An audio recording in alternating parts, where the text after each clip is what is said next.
Good morning, you guys. Let me try this again. The traffic got a little thick, so I had to turn it off and start over listening.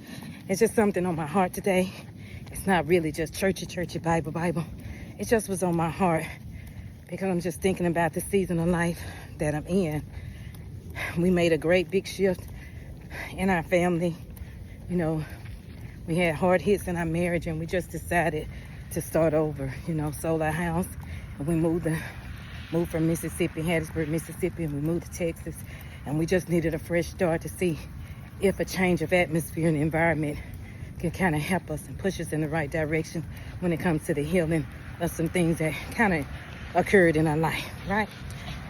Our children went before us. My husband kind of went before me. I was the last one, and they all had left me till I kind of made the decision that I go. I don't like change. Anybody know me? Know that change is difficult for me. It's a little hard for change. I don't like change.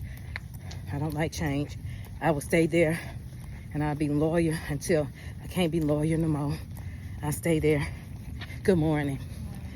I stay there and hang on in there until I can't any longer, until I'm actually pushed out. The Lord has a way of pushing you out when it's time for a change, right? So I made a decision. We sold our home, moved to Mississippi, went through some transitions in Mississippi. In the midst of transitions, going through the transition, I lost my whole life, really. Not my whole life, but my life that I knew before I actually got married. My mom, my sister, I lost them. So it was some heavy hurts going on in my heart. And the Lord know that I needed, in this season of my life, I needed peace. So when we moved to one home, it was very nice. It was nice. I liked it. We all liked it. But a fire happened. We actually had to move from that house, and then we had to find somewhere quick. So we found like the first house that we could get that it wouldn't take long for them to verify us and all of that. So we had to move actually to the city of Dallas. It was an okay house. It wasn't something that we would have chose, like if we had a choice, but it was okay. It was nice. It was okay, but it just was not kind of big enough for our family. So when our lease was up, we was on the hunt again. And the way the Lord done this thing, he actually chose this house for us, because I don't think we would have chose this house. We wouldn't have not even known about this house. It's a whole community. And what I love about it, this is what I want to share with you. What I love about it is diverse. It's diverse, you all.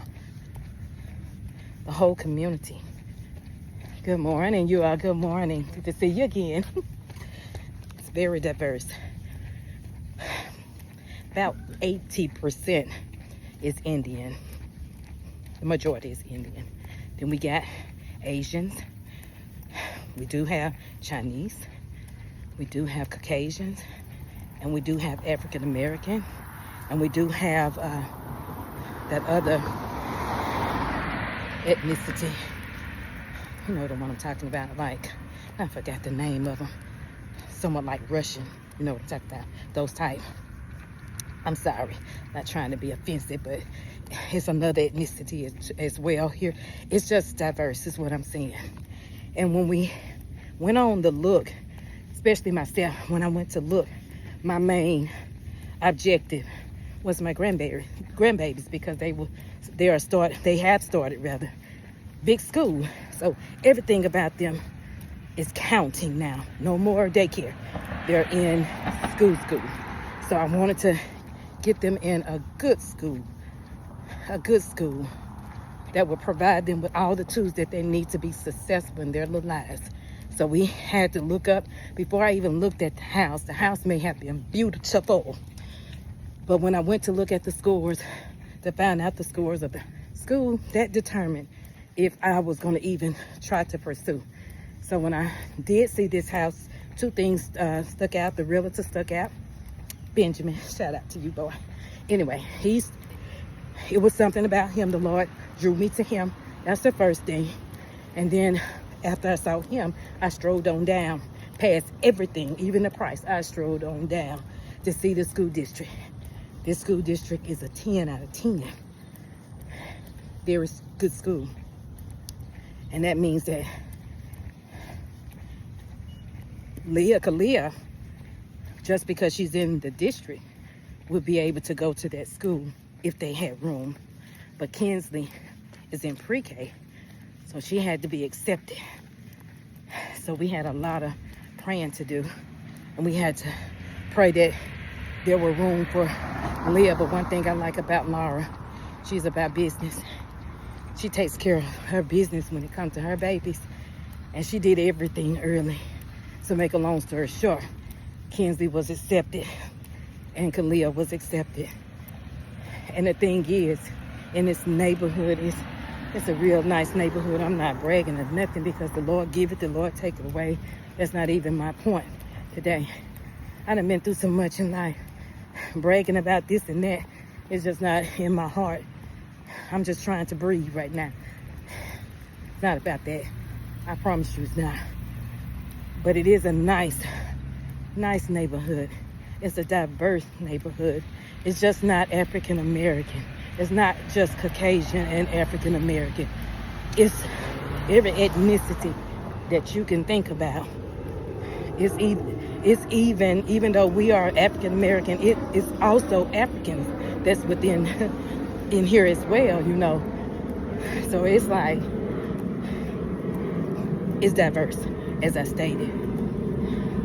And everybody, it's like when we get to heaven and we go to be with the Lord, it's going to be every ethnicity in heaven. It's going to be diverse.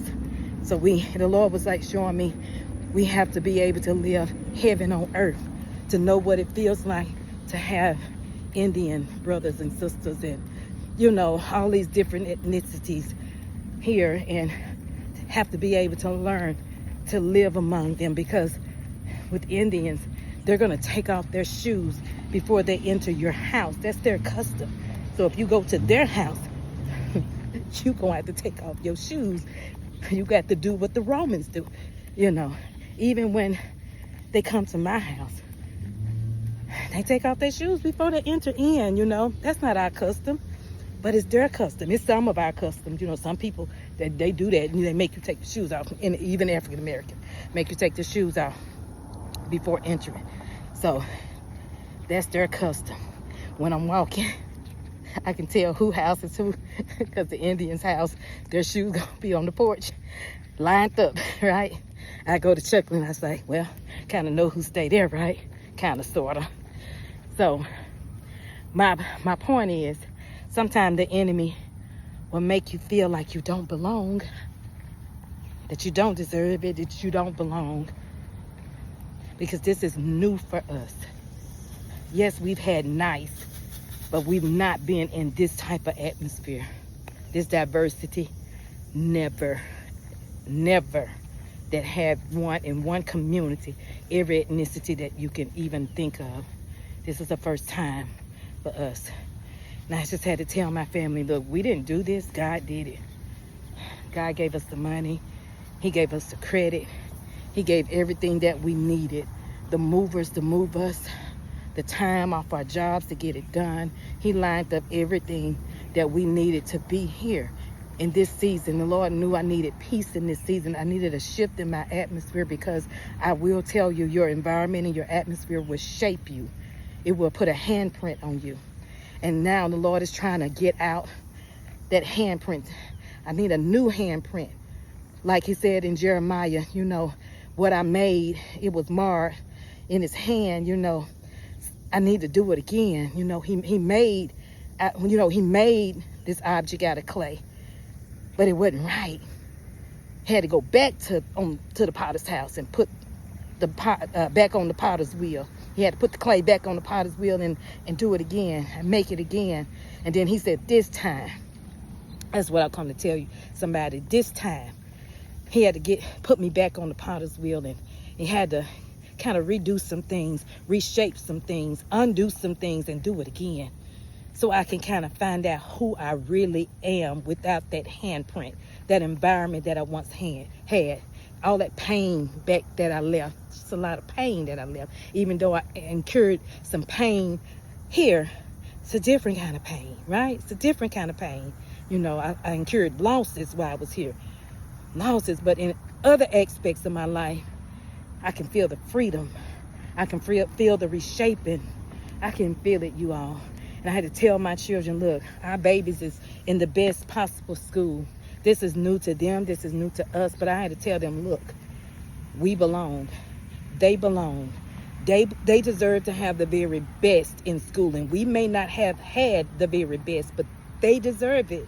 And I said, and God put us here for this time, for such a time as this, for this season. I don't know how long we're going to be here, but he set us right here in the midst of this for now. And we're going to gain everything that God is after. God is going to gain everything out of us that he's after in this season, in this environment. And we just going to sit in it and allow God to mold and make us and shape us and do what he needs to do while we're here. So I just wanted to tell somebody, your environment will shape you. And sometimes you need a shift in environment. You need a new handprint on you. You need to be molded and made over again, because some things that marred us, the pain shaped us, the disappointment made us. God need to do it again. Go to Jeremiah 18 and let God do it again. I think that's the one. I think it's Jeremiah 18 or 21 about the potter. Go to Jeremiah and just read about the potter and how God had to do it again. Do it again. He said, I am the potter, you're the clay. I would do what I want with you. So it's his decision. It's up to him. He made a way when there seemed to be no way. It's maybe 2% of us in this neighborhood. God did it. God did it. And that's all I wanted to say. You belong. You are enough. Yes, you are. You deserve whatever God is doing in your life. Do not apologize for what God is doing. That's all I came to say. Yes, it's me. I'm your motivator. Your number one motivator. Your number one encourager. I am the vision pusher and the truth teller. I come to tell my truth and help you stand in yours. All I'm saying to you on this Thriving Thursday. Let's go, y'all.